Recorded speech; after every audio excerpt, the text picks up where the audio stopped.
The 2025 Hyundai Kona. We have some subtle new updates to talk about, but really the main changes happened in 2024 when this vehicle got redesigned, and it got slightly larger for this latest redesign, so that it helps improve the passenger and the cargo capacity as well. But stay tuned until the end of this video, where I'm going to share with you how you can save a substantial amount of money on new Hyundai Tucsons, Santa Fe's, Elantras, and Palisades. All right, but for right now, let's talk about these updates for 2025. So regarding the SEL trim level from last year, you were able to tack on the convenience package in 2024. Well, now for 2025, we just have a new trim level called the SEL convenience trim. All right, Hyundai has also added a new N-Line S trim level, which is going to sit between the SEL and the N-Line trim. So the N-Line S is going to get the appearance of the regular N-Line and a couple of additional luxury features. However, it won't get things like the moonroof with the N-Line S. And finally, ambient lighting was only available on the top of the line limited trim. Well, now the ambient lighting will be available with the N-Line S and the N-Line trim level. And we do have the official pricing for 2025. These vehicles will go on sale later in 2024. And with destination, a base model SE is going to start at about $25,700. And if you want all-wheel drive, you have to add an additional $1,500. The SEL is going to be about 27 grand. SEL convenience, a little over $29,000. And the price goes up from there. A fully loaded limited will be a little over $33,000. Personally, I would just get the base model SE because it comes really well equipped, and the powertrains, they remain the same. It's just a carryover. So the SE all the way up to the SEL convenience, they're going to get the naturally aspirated 2-liter 4-cylinder engine with 147 horsepower and 132 pounds-feet of torque, and it's going to be mated to the quote-unquote IVT, which is really a chain-driven CVT transmission. I like this power plant because it feels better than what the numbers would suggest in the real world, and it's really fuel efficient. I'm talking about nearly hybrid levels of fuel efficiency in the real world when you get the naturally aspirated 2-liter 4-cylinder. On paper, a front-wheel drive SE Kona gets 29 city, 34 highway. All-wheel drive SE will get 27 city, 29 highway, but you can easily beat those figures.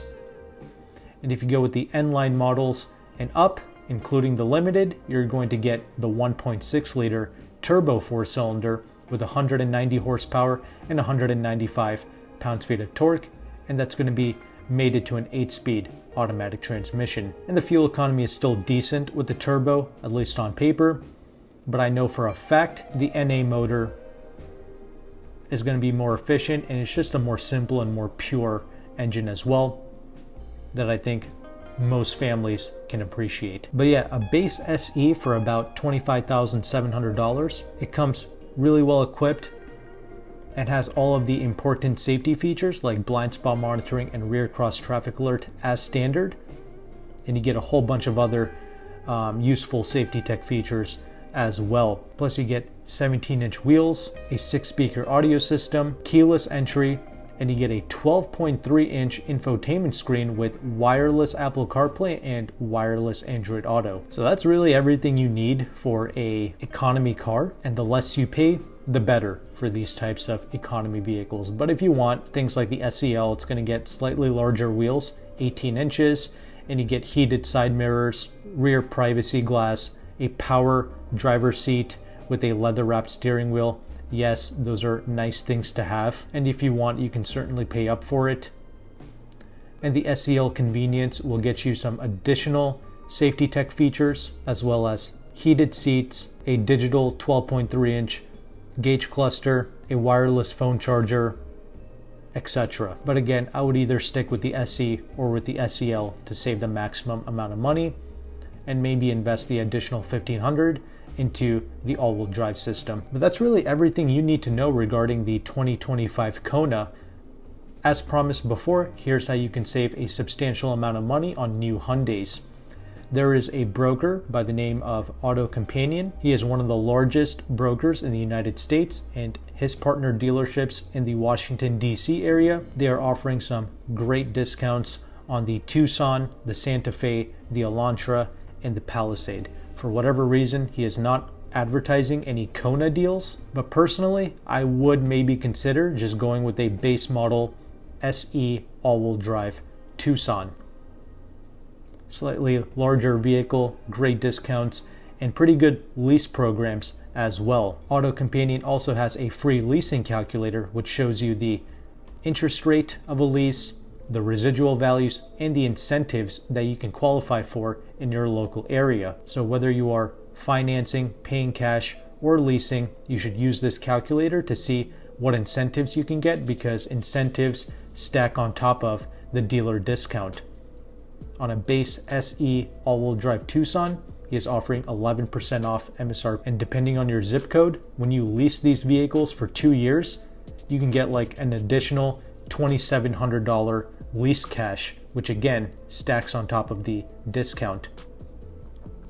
So on a $31,000 SE all-wheel drive Tucson, you're getting almost $6,000 off MSRP. That is substantial. And on a 2-year lease, the interest rate is about 2.8%. You could also do like a 1-pay lease and get that interest rate down even further.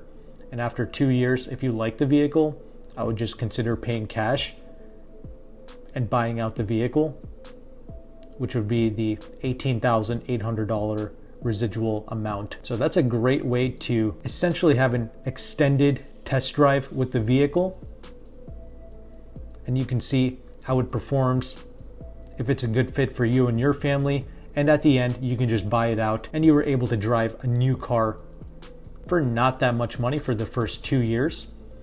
And yes, these Hyundai Kia products, they do come with a 10-year 100,000 mile warranty, but definitely do your own research and see if you have a quality Hyundai Kia dealership in your local area to service these cars and to take advantage of that warranty.